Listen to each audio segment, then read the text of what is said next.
Finally, my evil plan is coming to fruition. I will steal ShitFlix away from Matthew with this, the vial of evil, poisonous poison. I'll slip it into his drink, and before he even knows it, he won't know it, 'cause he'll be dead! David?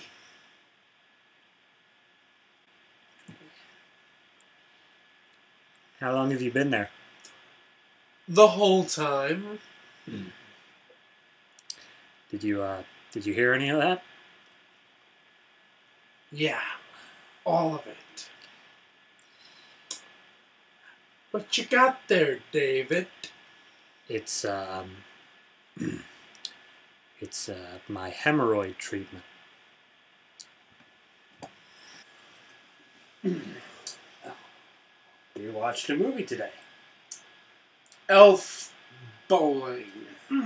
Elf Bowling. Just a great film. The Great North Pole Elf Strike, or whatever the fuck it's called. That's it. The Great North Pole Elf Strike.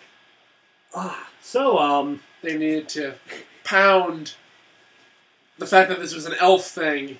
They did. Twice into the title. It was great. Alright, I'm going to give a bit of backstory on this. Sure. Elf You actually know this. I do. I do not. Elf Bowling is a video game. I think it began in like 1997. I could be wrong on that. But it was a nice little internet game. Came around every holiday season. It's on those chain emails that your grandma links you. And got just sequel after sequel after sequel. The plot of which being that Santa, at least the original one, I don't know about the sequels, but the plot of the original one being that the elves are going on strike, and Santa, to get his revenge or get back at them or whatever, is using them as bowling pins. Fuck you! In his bowling games. And the elves are just all nasty to him, like, me, you suck. So this movie, that got plenty of sequels until they finally made this this masterpiece. This just beautiful. It's like, wow. Plot? Should I? Oh, why not? Sure. Okay. This'll help me. It's a list of all the grievances I've had with this film. It'll help me. We'll leave that mostly for the review, hopefully. No, it will. But it helps me keep track of what actually happened. What actually happened, because everything just fucking... It's just a list of frustrations. Okay. Let's see if I can gather this from what I wrote down. So, it opens up. Santa is not Santa, but it's how he became Santa in the beginning. He's a pirate on the seas that takes toys from places. He has a brother. He has a brother named Dingle Kringle. His name is Santa Marie Kringle Clausewitz Kringle, something like that. Who give a fuck? He ends up not being, very good pirate because he's giving back the toys because he feels bad for taking them from the kids. So that happens. Not all of them, mind you, just some. Just some. So then he bowls, but he cheats. So him and Dingle are kicked off his own ship. While they're sword fighting. They wash up on the shore and found by some elves who mistake maybe it was actually true, but mistake him for the Great Whitebeard. It's the elf messiah. Who will come to lead the elves to the promised land of Christmas. Of Fiji. So, him... That's part of the movie, by the way. I'll get to it. So Dingle and Santa are just thinking about conning these elves, getting all their toys, where Santa wants vengeance on the guys who kicked him off his own ship. But after they make the deal of, you'll deliver the toys for us, and we'll make them, and you'll be Santa Claus. And then he just fast forwards 1,500 years. He's turned over a new leaf. 2000. Yeah, it's 2000. 2000. It's modern-ish times. So he turned over a new leaf. He doesn't want to take revenge anymore. He enjoys his job. Now what age today? They're all immortal. And now Dingle is just being a royal douchebag and saying like, oh, he's mooching off of Santa. And once Santa says, get the fuck out of my house, Dingle's like, well, fine. I'll just steal Christmas from you. Yeah. Because I'm pouting. So then he comes up with this idea of, I'll challenge Santa to a bowling game. and that'll get Christmas from him. And he cheats, and he gets caught, and then they drop that and move on. Where he has this super, really complex plot of taking the elves, pitting them against Santa, getting rid of Santa, taking all the elves to Fiji, hypnotizing them to make them work there, working down there, almost stealing Christmas, but Santa comes in, saves the day, and then they have yet another bowling match, the exact same one as the first time, pretty much, except now it's in Fiji and has a bit of a tropical theme. So, that basically sums up the movie. Santa, of course, wins. He saves Christmas. Everybody's all happy, hunky-dory. And Dingle explodes. Dingle pretty much explodes. Oh, sorry, this spell's made me so ill. Oh, God. Dear God. Well, it sucks. It's just... Alright. Characters? No, I'm going to give a little bit more backstory on us watching this. Okay. The reason that we've been having a lot of very scant episodes recently is because my computer has been glitching. Any of you Mavericks users out there and whatnot would, fucking, heart-to-heart with me on this one. PC Master Races, bitch. Shut up. But the thing is, though, my computer's been glitching. This is the second time not only we have watched this film, but also have reviewed it. So, we're going to be a little bit more pissed off at this movie than usual, and also, as David already said, he wrote a list on all the fucking things that are wrong with this movie. It's almost 2 pages! Admittedly, I have a fairly wide font, but you get the point. You write smaller than I do. So. Alright, so that's all that matters. Let's talk about some of the characters before we get into my grievances. Santa. Santa is a pirate, but then he... isn't the pirate. Learns the true meaning of Christmas, I suppose. And over the course of like half an hour. Yeah, and then, fuck it, he's done. And now he's Santa. Nothing special about him. Alright, I want to say one thing about these characters. These are the reasons why I can't remember pretty much any of these characters for the most part, is that nothing happens. In reality, the same, this is like waiting for Godot. Nothing happens twice. Because they repeat the goddamn bowling scene, the exact goddamn bowling scene, twice, almost beat for beat. The only problem is, the people writing this are not Samuel Beckett, so it isn't fucking funny. In the first scene, Lex, who's the head elf, Lex and Santa get into a bit of an argument. That is the only thing that could be described as, like, actual conflict. Also, anybody have seen, like, I think it was, like, 1986 or something like that. It was the movie with John Lithgow called Santa Claus, where, its origin story actually is very old. Like, it didn't really get really great reviews or great, box office return. I liked it. I grew up watching the movie. I thought it was really cool. But at the same time, though, the same fucking conflict happens between Santa Claus and his head elf that makes shit work right. And then, they go through some weird little minor arc that really ends up they're not really learning anything, but they get back together because love and shit. But, like, it's even less developed in this one. Like, even if you're going to rip off a plot of another goddamn Santa Claus movie, you could have at least fucking tried to rip it off rather than just the fucking plot. Last thing, character-wise, none of the characters fucking matter except Dingle. She's the only one doing anything. Santa's brother, who is by far just the plot driver. Who is voiced by Tom Kenny. Tom Kenny, the voice of everything, also voices SpongeBob and everything else on television when it has a cartoon voice. Oh, no. It's him or Mark Hamill. I don't know. I think there's a few in between there. But there's tons of in between, but Mark Hamill's one of my personal favorites. Dingle is your just stereotypical villain. It's like kids' film villain, not like actual For the first time you see him, it's like, oh, that's the bad guy. He walks up to a box of toys, takes a toy out that he's already stolen from kids, mind you, and steals it from the pirates again.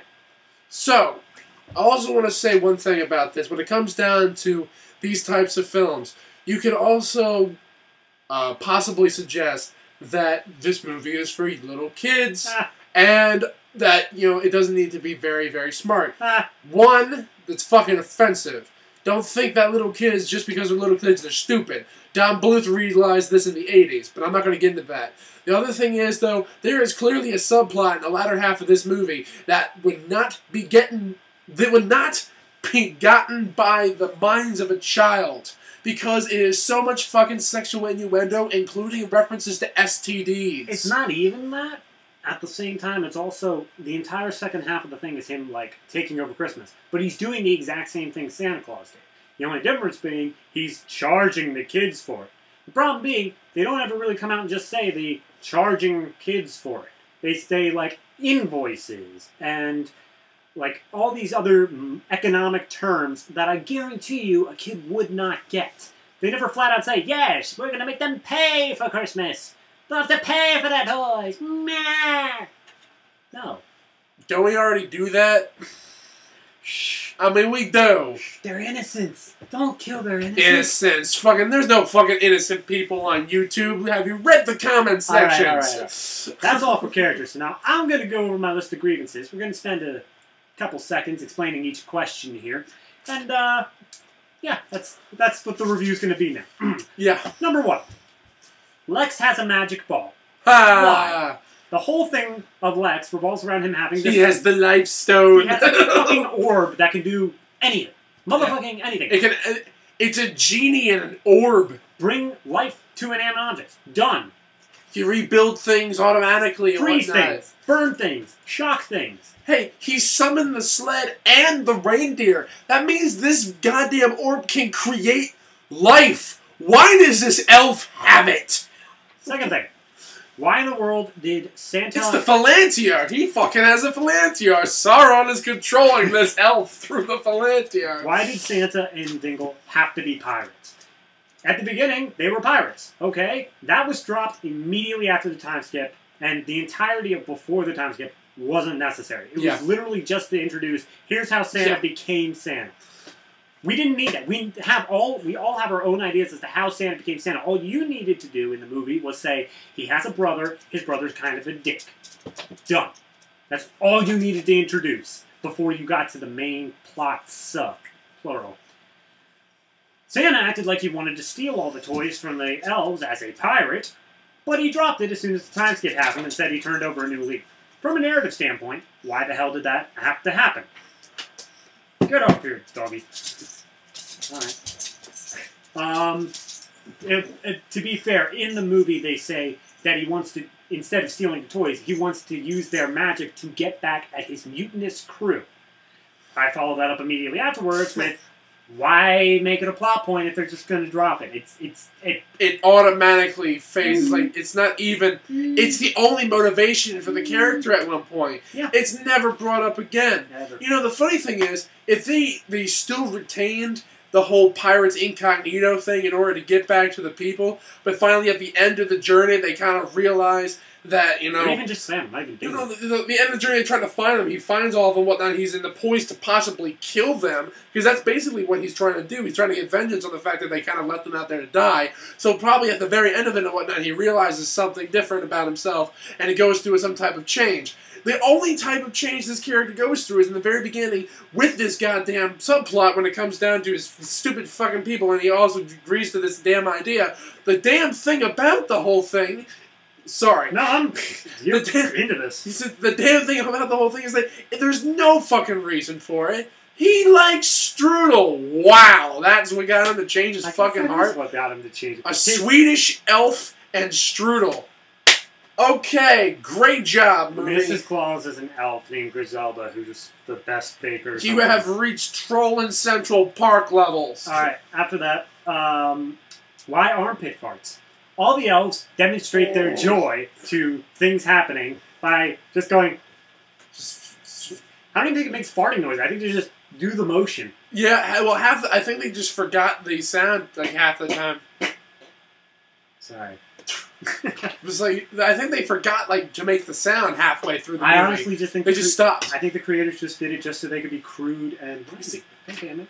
Just to be crude and fart humor right there. Yeah. So... why sing an entire song about striking only to follow up with the time skip? Alright, the subtitle of the movie is The Great North Pole Elf Strike.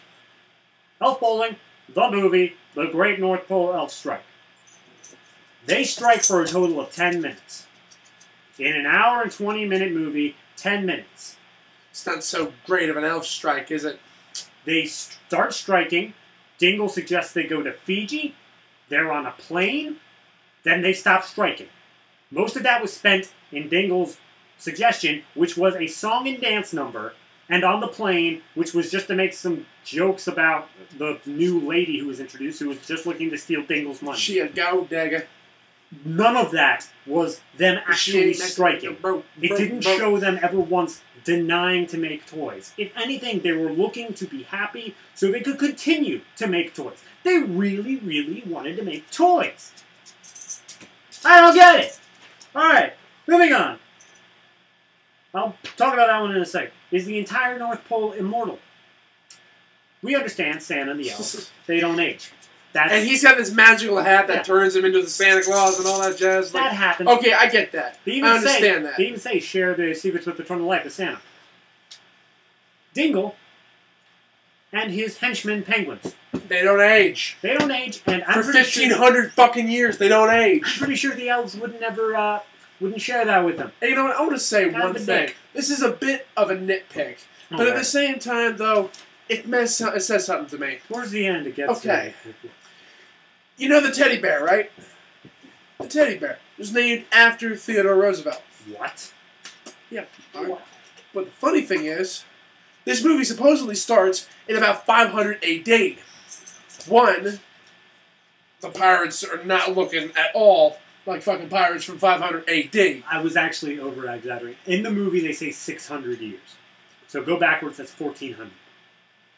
I saw, like, the calendar. No, I know the calendar. But I'm saying within multiple times in the script. Like, the writers in the script, say 600 years. So, 14, all right, I'll forgive that. But at the same time, though, these pirates are stealing toys, mind you. Not treasure, toys. Toys. Which, back in 1400, would be what? A stick in a loop? Well, there's toys, dolls, and shit like that. But at the same time, though, they don't have fucking teddy bears. Teddy bears were invented a long time after this goddamn period of time. But at the same time, I'm looking at all the toys that they're making here. I don't think candy canes were made back in the 1400s with a fucking machine. I'll tell you what. You're a bit ahead of the fucking Industrial Revolution. Are you fringe? Can you time jump?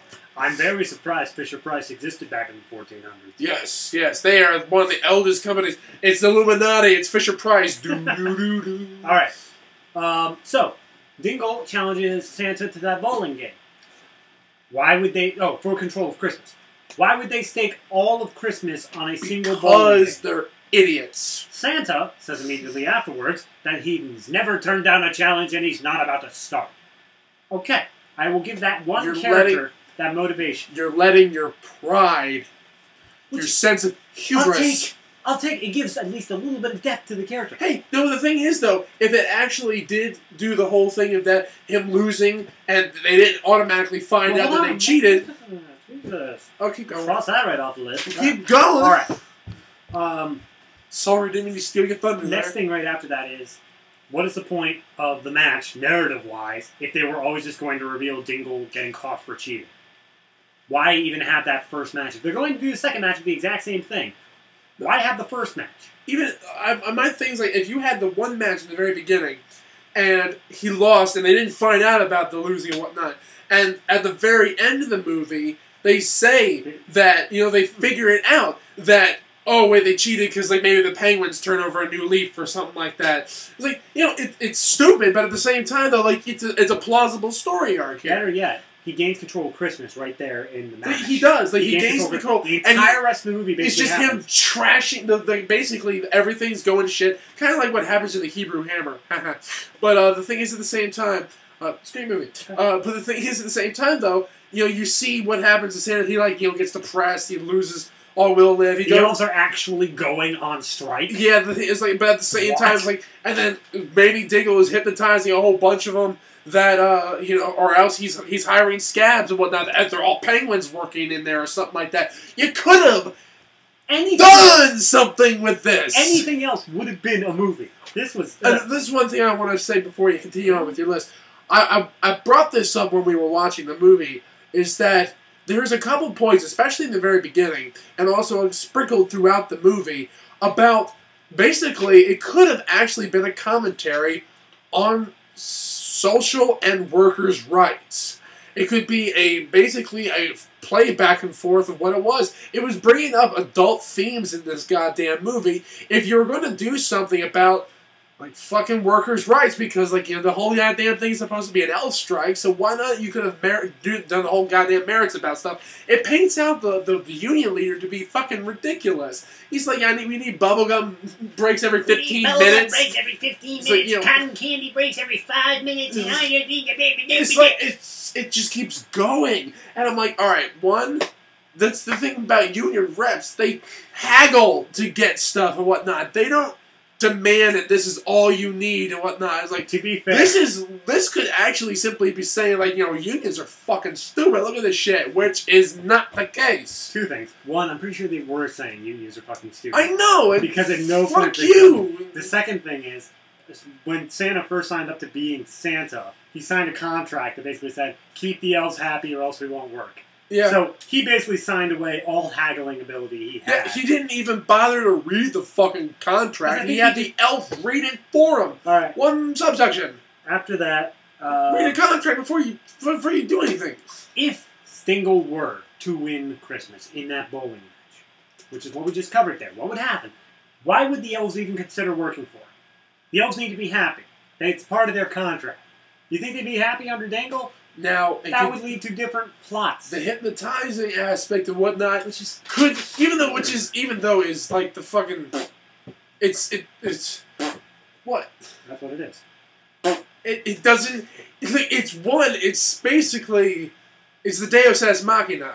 Like it's the one thing that we can do that we don't have to fucking explain, and you'll just accept it. We're not stupid. Children are not stupid. They have more brain power than the people who made this movie. Tom Kenny only did this for a paycheck. I know it. Gotta keep going. I'm not even halfway through. Cherry pick. All right. Santa and Lex get into a big fight. I think we covered that. That's the thing that happens. They get into a big fight because Lex apparently lost 6 billion toys, even though it was all Dingle's very complex plan.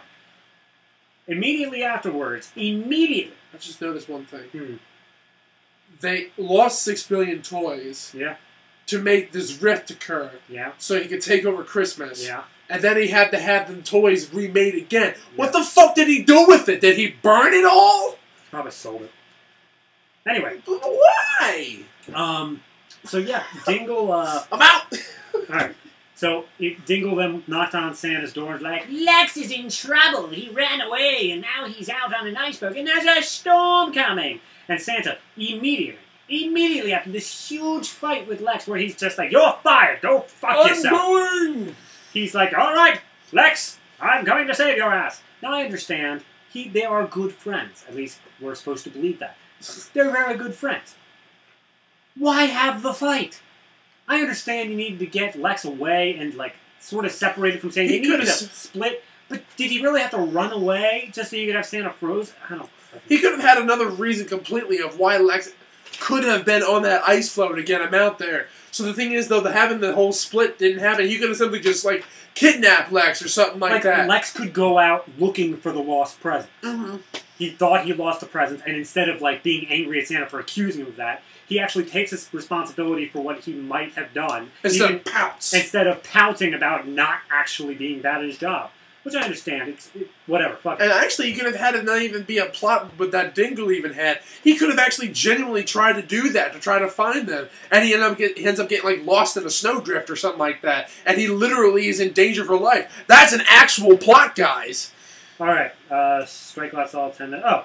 Why is this bitch on the plane to Fiji from North Pole? Yeah, the only human on here comes from the North Pole. She appears on a plane. We have never seen her before this point. She's not She's on a plane. She's not a flight attendant or anything like that. She's a person who owns land in Fiji. Yeah. So it makes sense that she's going. As soon as they get there. It makes sense that she's going to Fiji. That makes sense. What doesn't make sense is this was a non-stop flight from the North Pole to Fiji. Which, gas-wise, that would not work. How in the world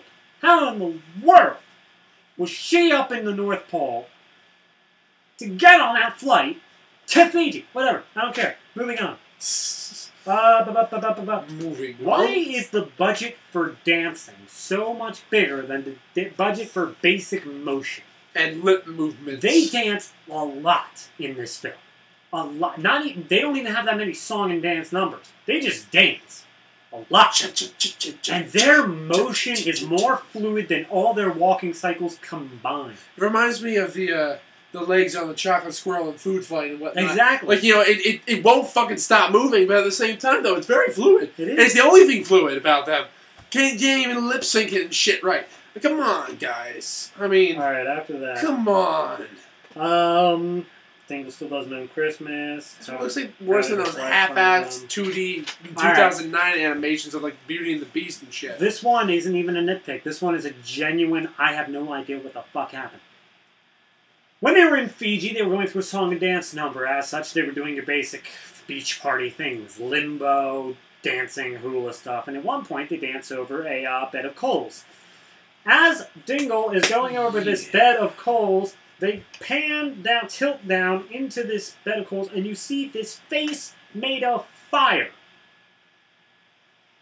Fast forward 20 minutes towards the end of the movie, the chief of the tribe that's living in Fiji drums on a drum to distract this evil Stonehenge spirit. It's a long fucking story, don't worry about it. Point being, he brings up this fire spirit, same one as before, to distract this Stonehenge guy. Never mentioned again. Never explained.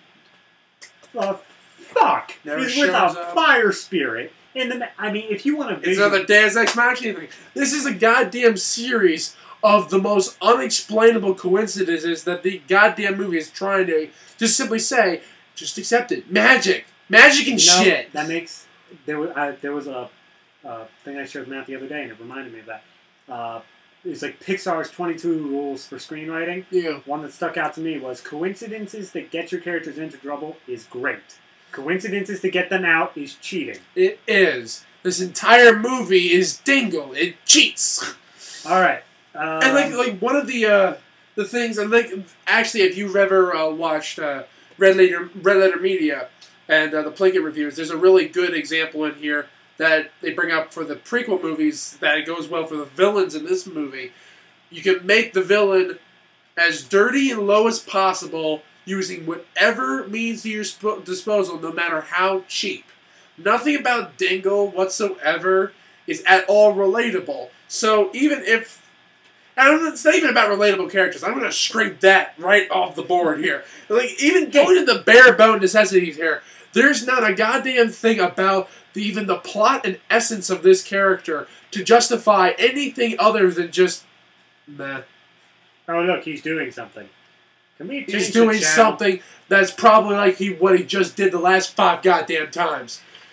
That's the one thing. This is a serious shit. It's waiting for Godot. The one thing I was really impressed by is his first idea. I'll challenge Santa in a bowling match. All right, well that's pretty fucking stupid, Dingle. You got anything better? All right. Well, here's what I'll do. I'll drive tension in between the elves and Santa. As soon as the tension becomes full fold, I'll trap Santa in a block of ice. I'll take them all to Fiji, where I'll then imprison them and make them work for me. Nah, Why the fuck are you working that complex? Why? Jesus. All right. It's kind of like when you mix together with The Illusionist and The Prestige.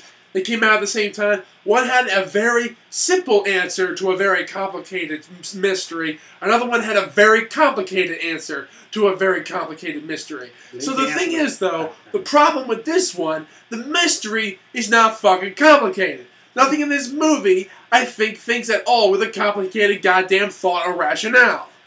Alright, we gotta speed this shit up, so just like 2 sentences each. It's partially because of the fact that we had to watch this movie again. It is. We're enraged. Fuck you. Christmas in July or August, whenever this comes out. It's just hot and uncomfortable. Okay. Why couldn't he imprison them in the North Pole? He goes to Fiji only to hypnotize them.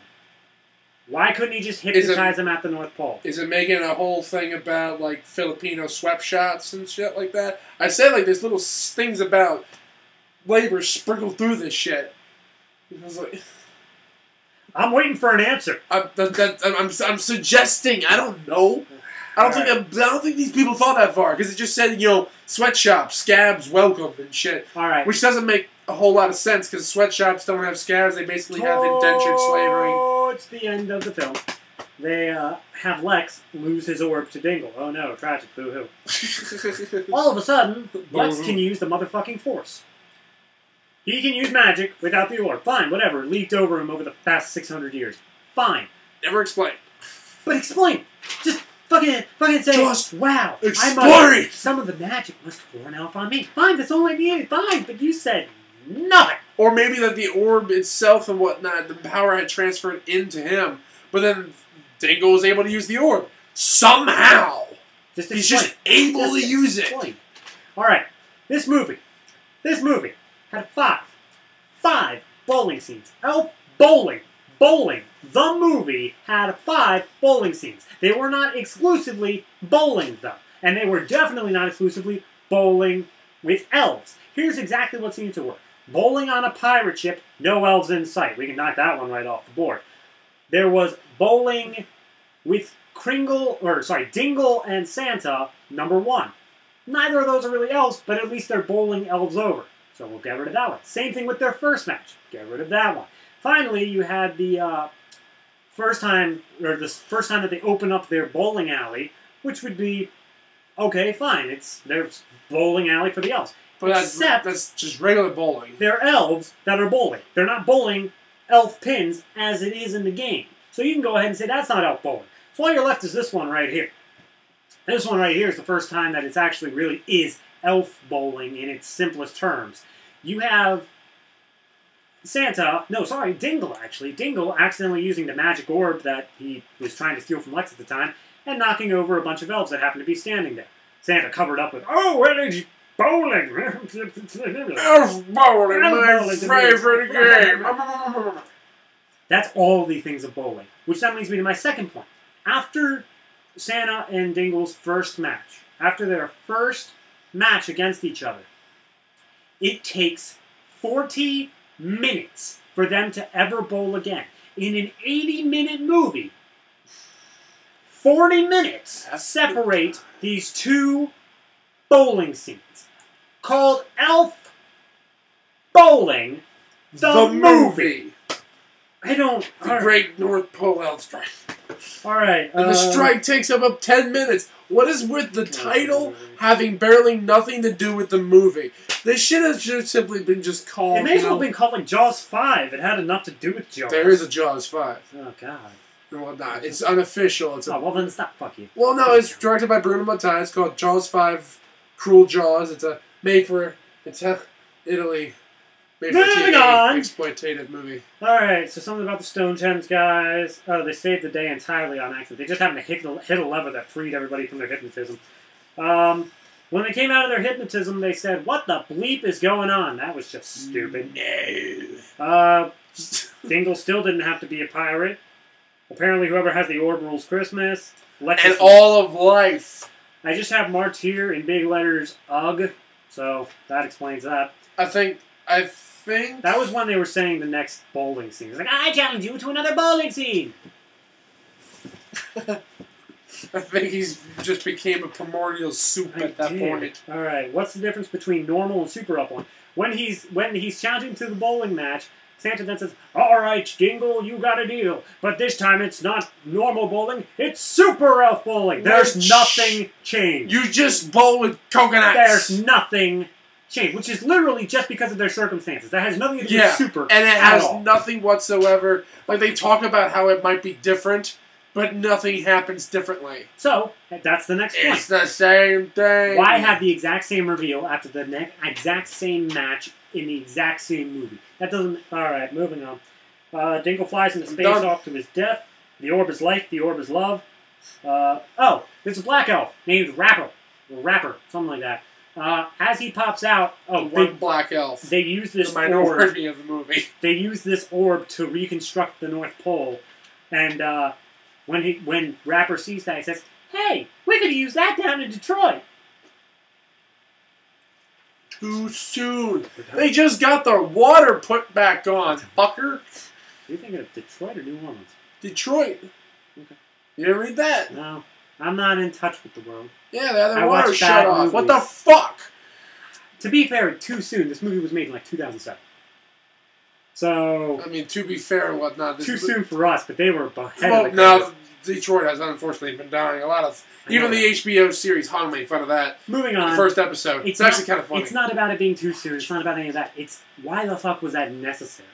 Because it was something current that they could make fun of in the urban market. Because no, I'm just gonna be upfront here and whatnot. I don't think many people in urban areas would care to watch this fucking movie. Just actually, anybody in any area to watch this fucking movie. I bet this movie didn't make any goddamn money whatsoever. You're all in the foreground and shit, but I am dominating the screen. Bitch, fuck you. That's. Oh my god. Fuck you. Oh my god. I cannot. Why? You go for the lowest common armpit farts, Detroit jokes. You literally have your character saying you're tired of being the second banana while eating a banana with the number 2 on. Why? Because... No, I'm going for my final thoughts here. Okay, I'm fucking go for done. it. Go for it. I cannot blame Lay this. the fuck in. I can't blame this movie for just cashing in. That's how some of the greatest movies that we've had on here are made. Cashing in on something that's somewhat current. Somewhat. The Elf Bowling guys finally got enough money to not only make another game, but to make a movie. Fine. Fine. You want to make a movie based off your stupid fucking game? Fine. But you do not have to go to the lowest common denominator in every aspect of your movie to the point where you make your movie incomprehensible to not only adult audiences, but the child audiences as well. You want to, fine, you have singing and dancing scenes, you have Santa, you have elves, you have pretty lights and nice little magic things. Fine. Have that. But string it together with something of use. Anything at all. You know what the moral to this movie was? The actual moral to this movie? Because I'd love to hear it. I would love to know what sort of thing they could put on the end here saying, oh, that's what I walked out of this movie learning. But fine, maybe it wasn't a moral movie. In that case, it's not really a kid's film, is it? Because all the kids' films that I've ever seen really just kind of throw on some moral, even if it's not even necessary. They did, but it was barely even there. What? The power of friendship between Lex and Santa? Exactly. Was that it? Yep. Because bullshit. Yep. They were literally mad at each other right up until the 5 seconds before Santa spouted off that moral. He had a whole scene where he was in there going, oh, but you're my best friend. You know what they said 5 seconds before that? He said 5 seconds before that. I was like, why did you say that note that all elves suck? Stink. He was... Hey, in this contest, they actually thought that they were smelling. After everything here, it had nothing to do with elf bowling. It had nothing to do with the Great North Pole Elf Strike. It had nothing to do with pirates. It barely had anything to do with Santa in the end. All this really had to do with was, hey, we got extra money, and we have elf bowling rights. Why not make something? And fine. Fine. You make it, fine. Go ahead and make it. But I do not have to sit here and act like, oh, well, because it's a kid's film, we have to give it a little bit of leeway. Fuck you. Fuck you. I picked it too, so fuck me too. Go. Well, I don't think I can top that. The truth of the matter for me, and you're completely right, this movie is a string of nothing connecting no scenes. Like, this movie it has absolutely no idea what it wants to be. It keeps shifting its tone every goddamn scene that happens. Is this a romance? Is this a comedy? Is this a fucking whatever and whatnot? And some of the things just don't make sense. The animation is choppy as hell. The sound effects are stock royalty. I'm fucking certain of that. And at the same time, though, like, everybody in this damn movie were doing it for a paycheck. So, like, I can think of no other reason why Tom Kenny was in this film. Overall, this movie is it's fucking infuriating if you have to sit through it multiple times. Any parent who buys this for their kid, you are in for your own fucking hell. You will atone for your sins. But at the same time, this movie does go for the lowest common denominator. in every fucking category. Dude, even Sandy Hook Lingerie Party Massacre wasn't this fucking out of ideas. Every lowest possible joke you could think of in these, which you can call it scenarios, you're never ever surprised about what happens in this goddamn movie. And to be fair, I just wanted to say 2 jokes that would have perfectly proven it. Well, go for it. There are 2 points which exactly prove the point. One is when Veronica's first hitting on Dingle on the plane, she says, "Oh, I don't date anybody without a medical record." Fine, funny, leave it at that. Don't continue with the joke. What did they do? He actually pulls out a medical record that has all these disgusting things listed. Oh, ha ha ha, you had to continue that one. Second thing, after Santa's been frozen and Lex is like, "Oh God, I'm gonna stop you, Dingle." Dingle's like, "Well, Santa's in the frozen food aisle and you're headed for checkout." Okay, stupid one-liner, but whatever. Then Veronica's literally standing there with a cash register saying, "Price check on the minced elf meat." That's dark and unnecessary. This is for kids, right? You don't need to continue on with the jokes. Like, yes, we get it. We're actually smarter than you. We can get a joke when you're only 2 words into it. Continue. It kind of really, I mean, this is just the final bit here. It really does suck that so many films that I see for kids, and I'm even talking possibly good animated films too. A problem with the stigma we have with animated films in America especially is that it's only primarily for a kid's audience, which is fucking not true at all, in any regard. You don't even have to go to anime to go to dark and brutal shit and whatnot. Look at fucking South Park. But at the same time, you have all of these movies coming out that pander to kids, that pander to the adults that have to sit through this shit with their kids because their kids don't know any better. I was lucky. I grew up with Toy Story. I mean, I was lucky that I caught, Pixar on the way up and all that jazz. That was a luck aspect of it, that I grew up in the 90s renaissance of animated films. You guys are stuck with a lot of shitty movies. Don't get me wrong, there's a lot of good ones out there too, but then you have Elf Bowling. You have this movie that's based off of a nonsensical video game, yet another in a long line of nonsensical video games getting fucking movies. I mean, seriously, they're making a Monopoly one. They made a Battleship one.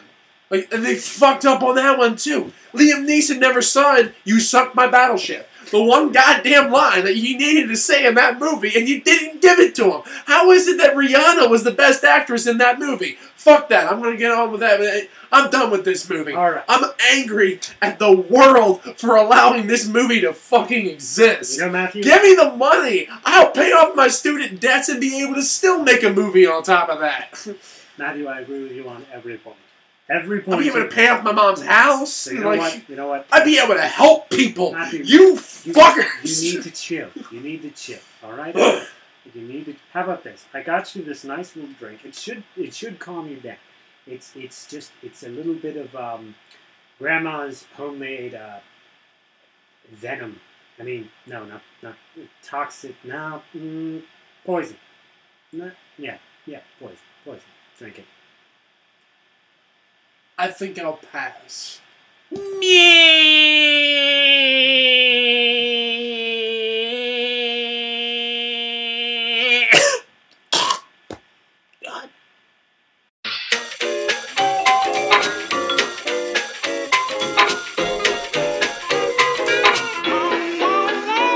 All the bad boys want some more.